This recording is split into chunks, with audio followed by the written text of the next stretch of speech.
NBC5 responds with an important warning for parents and for kids. The FBI says it's seeing an increase in reports of child sextortion.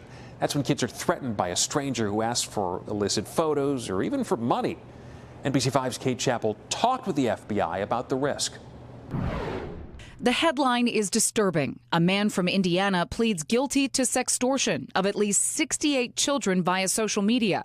The U.S. Attorney's Office in the Southern District of Indiana is prosecuting the case. The vulnerability lies with any youth who has access to the internet that has a messaging platform. Ashley Kisler is a special agent with the FBI Chicago field office. While she didn't work on the Indiana case, she does investigate cases of child sextortion in the Chicago area.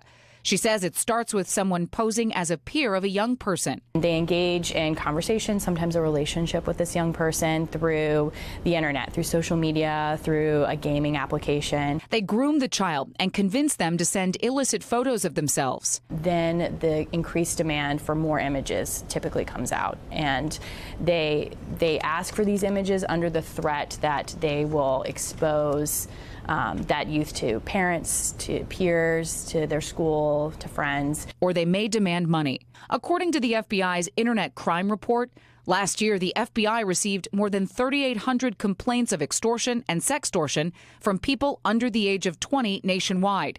These cases amounted to more than $1 million in financial losses. And it's not just teenagers, it's younger than that, younger kids who are engaged on gaming applications that have a messaging feature, right? Special Agent Kisler says the best thing you can do as a parent or guardian is be proactive. So I like to liken it to giving the keys to a car to a young person, right? You wouldn't just hand the keys to a 16-year-old and say, go have fun. You sit in the car with them, you explain what everything in the car does, how the vehicle works, and then you drive on the road with them. Kisler says you should explain the rules of the internet to your child before they sit in the driver's seat. Always have an open discussion with your young person, just like with the car scenario. Hey, if something were bad to happen, if someone were to approach you or make you feel uncomfortable, here's our action plan. Here's how we're going to handle it. Special Agent Kisler says kids may feel like they've done something wrong or broken the law by sending illicit photos of themselves. But she wants you to know the child is not the one in trouble. They are not the ones committing the crime. The adult who is asking for that image, that is the crime. If a child is caught up in a sextortion situation, report it to the FBI or local police right away. Your first instinct may be to delete the conversations or photos, but Kisler says resist the urge. Preserve everything you can, usernames and screenshots of conversations.